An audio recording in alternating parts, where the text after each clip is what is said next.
তোর এত বড় সাহস, তুই চিঙ্কু মাস্টারের বোনের ডিস্টার্ব করস? এই তোর ভালো ভালো বলতেছি, আমার বোনের পিছন করা তুই বাদ দিবি আজকে থেকে। না না না না, এটা আমার দ্বারা সম্ভব না। আপনার বোনকে আমি কোনোদিনও বলে পারবো না, কারণ আপনার বোনকে আমি খুব ভালোবাসি।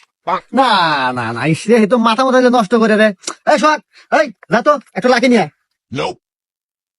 ভাইয়া তাতে একটা লাকি দেন। ভাই লাকির দাম 12 টাকা।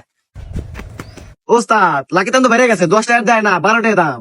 না এত খুনে আবার কি কয়, মাথা মতো তো গেল নষ্ট হয়ে। দাঁড়া দুইটা দিতেছি। কেনা দুইটা তো আমার নাই, তোমার দুইটা নাই, আর দামটি এখন পাবো আমার কাছে নাই।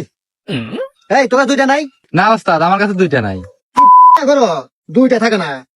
আরে সিগারেট কোম্পানি হুমন দিলে খালি দাম বাড়ায়, খালি দাম বাড়ায়। কে হ্যাঁ, দুইটা আমার কাছে আছে, দে দে দে। দিবার পারি। শর্ত একটা আছে, আপনার বোনে আমার হাতে তুলে দেন একবার। আচ্ছা দে দে দে। এই যা লাকি নিয়ে যা যা যা যা। আপনার বোন কনে? ওই দেখা মনে হয় স্কুলে গেছে। হ্যাঁ